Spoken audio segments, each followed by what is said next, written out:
नमो बुद्धाय जय भीम. मला यूट्यूब चॅनलवर तुमचं मनापासून स्वागत आहे. सर्वांना गुड मॉर्निंग, धम्म सकाळ. तर कसे आहात तुम्ही सर्वजण? आशा आहे की तुम्ही सर्वजण ठीक असाल, मजेत असाल, स्वस्त आणि एकदम मस्त असाल. तर सकाळचा टाईम आहे आणि 5:15 वाजले होते. म्हणजे उठली होती मी 4 वाजता. पण 4 वाजता उठल्यावर पाहिलं तर बाहेर पाण्याचा जास्त जोर चालू होता. तर 4 वाजता मग कॅन्सल केलं. 4 वाजता अजून जाऊन झोपून राहिली. तर मी 5:15च्या दरम्यान उठली नंतर. तर उठल्यावर म्हणजे आशूच्या बाबाला जेव्हा विचारलं तर ते म्हणले की पाणी चालू आहे, जर थांबलं तर मी कामाला जाईन, नाहीतर नाही जाईन. तर सकाळचा टाईम आहे, 5:15 वाजले. 5:15 वाजता हा व्हिडिओ मी तुमच्यासोबत शेअर करून राहिली की 2 दिवसापासून कंटिन्यू पाणी चालू आहे. जसं की मी मागच्या व्हिडिओत बोलली होती की पाणी आलं तर काम चालते, नाहीतर चालणार नाही. आणि आज काम आहे तर समजा आता काम आहे तर पाण्याच्यानं थांबलं. तर इथं स्वयंपाक खोलीत मी एंटर केलं. आता स्वयंपाक खोलीत गेल्यावर आमच्या स्वयंपाक खोलीचे काही असे हाल झाले होते. 2 दिवसापासून कंटिन्यू पाणी चालू आहे, थांब्याचं अजिबात नाव घेत नाही आहे पाणी. आणि पाणी सुरू असल्याकारणानं आमचे जे स्वयंपाक खोलीवर जे पत्रे टाके लागतात, ते पत्रे असे टप टप टप टप करतात, तुम्हाला दिसत असेल. आणि ते गळणं चालू होतं. आणि हे नेहमीचंच आहे. नेहमीचं म्हणजे आता जसा पावसाळा लागला तसा हा प्रॉब्लेम सुरू होते. आता तर त्याला तरी 30-35 वर्ष झाले असतील. जुनी टीन आहेत, काही खराब झाले, सडले. तर ते टीन आता पाजरायला लागले. ते पाजरतात, त्याला काही टिनारे छिद्र पडले. त्या छिद्रातून पाणी असं टपटप पडते खाली. मग चुलीच्या भोवती सगळं ओलं झालं, गॅसच्या भोवती सगळं ओलं झालं. टोटल म्हणजे आमची जेवढी स्वयंपाक खोली आहे ती सगळी स्वयंपाक खोलीच ओली झाली. भीतीवर पाणी सगळं आलं, वरसाळा सगळा आला, तुम्हाला दिसत असेल. आणि त्याच्यात आमच्या गावात म्हणजे वानर, माकड जे काही याच्यात म्हणतात, त्या वानराचा एवढा त्रास आहे आम्हाला की ते आले की डायरेक्ट त्या एक तो टीन पहिलंच सडेलात आणि ते आले की त्या टिनावरच उड्या मारतात. मग ते त्यानं टिनावर उड्या मारून अजून ते टिनने सगळे फोडून टाकले म्हणा की काही चपून टाकले. आता पाणी आलं की डायरेक्टच ते पाणी स्वयंपाक खोलीत पडते.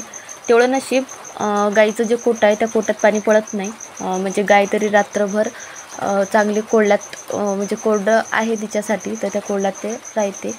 पण आमच्या स्वयंपाक खोलीचे लय हालात. आणि स्वयंपाक खोलीचे हाल आहेत पण त्याच्यासोबत आता स्वयंपाक खोलीत जास्त काम तर घरच्या बायालाच असते. घरची बाई तिलाच जास्त काम असते, सकाळपासून तर संध्याकाळपर्यंत. असं म्हणा की दिवसातला जास्त तर टाईम, अर्धा तर टाईम तिचा स्वयंपाक खोलीतच जाते.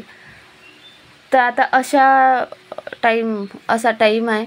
आणि आता ही एवढं सगळं वलं आहे त्याच्यात, मग आता कसं ॲडजस्टमेंट करावं याच्याबद्दल लय टेन्शन येते. पण आता शेवटी मजबुरी आहे. तर मजबुरी आहे म्हटल्यावर कसं जे आहे अडचण, जे समोर येते अडचण, त्या गोष्टीला सामोरं जाणे आपलं काम आहे. आता कसं एका तोंडातून बोलून सगळ्या गोष्टी भेटल्या पाहिजेत असं तर होत नाही. कोणत्या गोष्टीसाठी मेहनत करावी लागते, कष्ट करावे लागतात आणि थोडीशी वाट पाहावी लागते. हो ठीक आहे, तुमचा आता सध्या अडचण चालू आहे, तुमच्यावर सध्या वाईट परिस्थिती आहे. पण ते वाईट परिस्थिती तुम्ही वाट पहा, कष्ट करा, मेहनत करा, ते वाईट परिस्थिती तुमची निघून जाईल. असं आता प्रत्येकासोबतच होते आणि कसं केलंही पाहिजे. आता आज सध्या आमची परिस्थिती एवढी बेटर नाही की सगळं ओके टकाटकमध्ये भेटेन म्हणून. म्हणजे माझं लग्न करून मी जशी आली होती तसंच जे घर, जे स्वयंपाक खोली, असं जे पाहिलं होतं मला आईबाबांना तसंच पाहून मला दिलं. आणि त्याच परिस्थितीत मी 5 वर्ष झाले मला लग्नाला. 5 वर्षापासून मी त्याच परिस्थितीत, जे आईबाबांना जसं पाहून दिलं त्याच परिस्थितीत मी आज इथं राहू राहिली. कारण मला संसार आहे. आईबाबांना दिलं तर काही चुकीचं पाहून दिलं नाही, त्याला काहीतरी हित दिसलं असेल त्यामागं म्हणून दिलं. तर ठीक आहे, मला घर आहे. ते घर आता कसं सांभाळायचं आहे, कसं समोर न्यायचं आहे हे माझ्यावर डिपेंड करते. तर आता थोड्या अडचणी प्रत्येकाच्या जीवनात येतच असतात. आता असं नाही की एखादी गोष्ट बाबा जन्मताच आपल्याला श्रीमंत बनवून देईन म्हणून. आता एखाद्याचं नशीब असते तो श्रीमंत घरी जन्माला येते, एखाद्याचं नशीब असते तो गरिबाच्या घरी जन्माला येते. पण आता जो गरीब आहे त्याला काही तर कष्ट करावंच लागतील. कष्ट केलं तरच तो लेवलमध्ये जाईन, समोर जाईन. तर इथं सगळं स्वयंपाकखोली मला पूर्ण वली झाली होती. तर आता एवढ्या वल्या याच्यात चूल पेटवायचा जास्तच वांदे झाले होते. चूल अजिबात पेटण्याचं नावच घेतलं नाही चुलीनं. एक 20 ते 25 मिनटं मला त्या चूल पेटवण्याच्याच नादात गेले. म्हणजे 5:15 वाजता मी उठली. 5:15 साडेपाच वाजेपर्यंत काही कामं केले, बाहेरचे जे पाण्यात होते ते कामं केले काही. आणि नंतर मी जेव्हा आली तर 5:30 वाजतापासून ते मी 6:15 वाजेपर्यंत फक्त चूल पेटवायच्याच नांदी होती. कारण ते चूलच अजिबात पेटली नाही मला. कारण आजूबाजूनं सगळं ओलं होतं आणि त्यात ते चूल मला सारून घ्यायची होती. पण 2 दिवसापासून हे पहिले सगळी स्वयंपाकखोली वली आहे, त्याच्यात चूलही वली करून टाकली ना, तर अजूनच मग लय वांदे होतील. चूल पेटवायचे म्हणा, किती स्वयंपाक करायचे म्हणा, जास्तच वांदे होतील. म्हणून ते चूल सारवली नाही. पाहू म्हणलं ज्या दिवशी उगाळ असली, पाणी थांबलं त्या दिवशी सारून घेऊ. आता तुम्ही म्हणत असाल इथं एक भांडं ठेवलं तिथं एक भांडं ठेवलं, तर जाणून ठेवलं नाही तर ती गळते म्हणून ठेवलं. कारण त्याचं पाणी एकदमच त्या चुलीवर पडे आणि ते चूल इजून जाय. म्हणजे कशी पेटली चूल की ते पाणी त्या चुलीवर पडलं की ते अजून म्हणजे विजून जाय म्हणून ते तसे भांडे ठेवले. आता जाणून ठेवले नाही. आता मला उन्हाळ्याचे तुम्ही व्हिडिओ पाहिले असताना तर मला स्वयंपाकखोलीत एवढा तर काही मी गळाठा ठेवत नाही. रात्रीही मी सगळं क्लीन करून ठेवतो, सकाळी स्वयंपाक झाला की सगळं क्लीन करून ठेवतो. पण आता मजबुरी आहे, कारण आता पावसाळा आहे. पावसाळ्यात रात्री काही पाणी येते आणि पाणी आलं म्हणजे स्वयंपाकखोलीत जर असे भांडे लावून ठेवले, जती गळते तती जर भांडे लावून ठेवले तर पाणी त्या भांड्यात पडते. जास्त ओलं होत नाही किंवा पाणी थांबत नाही स्वयंपाकखोलीत. बस विषय एवढाच आहे. म्हणून तो 4 भांडे मला अशा स्वयंपाकखोलीत लावून ठेवावं लागतात, एक इथं एक तिथं एक तिथं. पाहू होईल समोर परिस्थिती बेटर. असंच तर आयुष्यभर राहणार नाही. आणि जो कष्ट करते तो समोर जाते. आता इथं 6:30 वाजले होते, 6:15 वाजले होते आणि 6:15 वाजतापासून मग हे सगळे भांडे जे बाहेर काढले होते घासासाठी. रात्रीची भांडे आहेत. काल रात्री जास्त जोरात पाणी सुरू झालं होतं जेवण करायच्या टायमात, म्हणून भांडे घासले नाही, ते भांडे तसेच ठेवले होते. मग आज सकाळी भांडे ते बाहेर घेतले घासायला.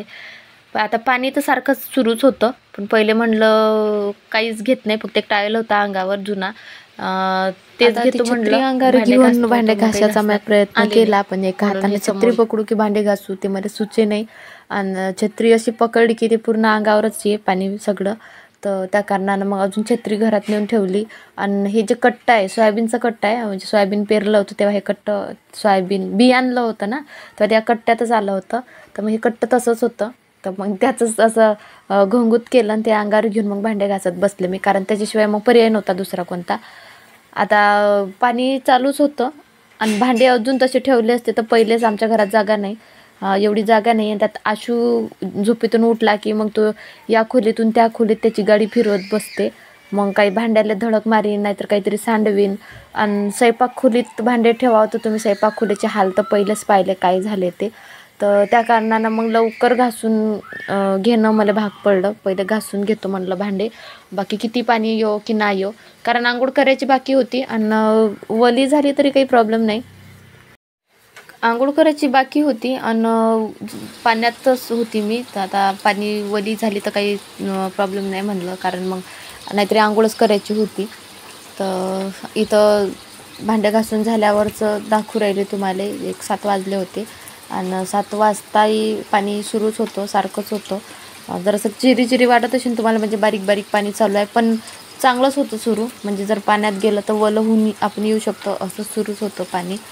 तर आता इथं हे बाहेरचं यासाठी दाखवलं की खरंच म्हणजे गावातलं जीवन आणि शहरातल्या जीवनात किती फरक पडते. कारण आता शहरातले असे व्लॉग पाहिले मी, आता त्यात कसं काहीच प्रॉब्लेम नसते, सगळं आपल्या घरातच असते, त्याला बाहेर जायचं कामच नाही आणि आम्हाला बाहेर गेल्याशिवाय पर्याय नाही. आता इथं आमच्या स्वयंपाकखोलीचे हाल असे. आणि आत्याबाई उठल्या होत्या, मग ते त्याचं काम करत बसल्या होत्या इथं. पण जे पाणी सुरूच होतं, तर आता ते पुसून घ्यायचं होतं सगळं, कारण पाणी सगळं आलं होतं. ते सगळं मग पुसून घेत ते पाणी मी एका गंजात जमा केलं, नंतर ते बाहेर फेकून दिलं. कारण या खोलीत कसं ते म्हणजे घर बांधलं होतं ना, म्हणजे 2 खोल्या जेव्हा बांधल्या होत्या ना, तर या खोलीत स्वयंपाकखोलीतच कळपा टाकून घेतला होता की जेणेकरून सारव्याचं काम नाही राहिलं पाहिजे, असं पुसून घेतलं आपलं झालं. पण ते आता पुसून तर घेतोच आम्ही, त्याच्याबद्दल काही वाद नाही. म्हणजे उन्हाळा असला हिवाळा असला तर काही हरकत नसते. पण आता पावसाळ्यात पण याच वर्षी जास्त तर त्रास चालू आहे आम्हाला. दरवर्षी असं नसते, दरवर्षीपेक्षा यावर्षी जरा जास्त झालं. आता पाहू समोर काय करतात काय नाही. आता आत्याबाईला ते दिसते, सगळ्याला दिसते. आता इथं दिसत असेल की आत्याबाई काय करू राहिल्या, तर ते असते ना जुन्या लोकांना जे सवय असते ते सवय त्याची जात नाही. तर इथं दात घासासाठी म्हणून ते म्हणजे गुल तयार करणं चालू आहे.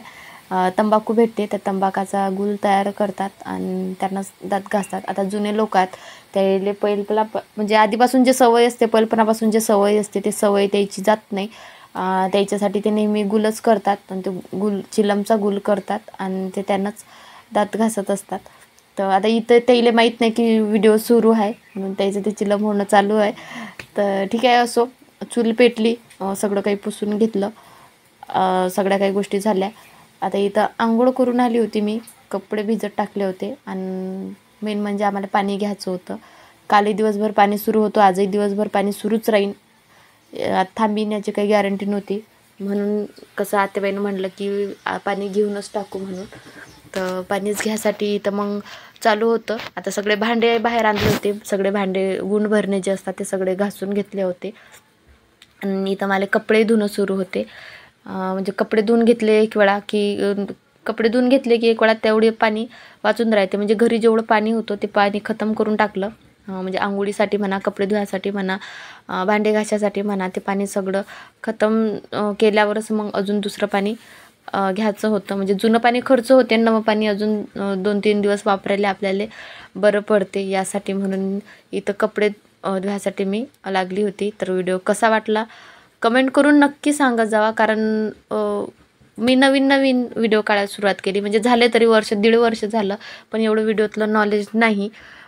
तुम्हाला म्हणजे काही जण 2-4 वर्षापासून व्हिडिओ काढत असतात, त्याचे चांगले सबस्क्रायबर आहेत, चांगले व्ह्यूज येतात, त्यांना चांगले पेमेंट येते. पण माझ्यासोबत असं काही नाही. तुम्हाला म्हणजे मला व्हिडिओत काही कमी वाटत असेल, काही वेगळं वाटत असेल, काही चुकीचं वाटत असेल तर मला कमेंट करून नक्की सांगत जा. व्हिडिओ आवडत असतील तर लाईक करत जा, शेअर करत जा आणि सबस्क्राईब करायला तेवढं विसरत जाऊ नका. कारण तुम्ही व्हिडिओ पाहता सबस्क्राईब करायचं तेवढं राहून जाते. तर सबस्क्राईब करायला विसरू नका. आणि त्याचसोबत आमची विलेज लाईफ म्हणा, शेतकऱ्याचं जीवन म्हणा, जे मी तुमच्यासोबत नेहमी शेअर करत असतो, त्याच्याबद्दल तुमचं म्हणणं काय आहे?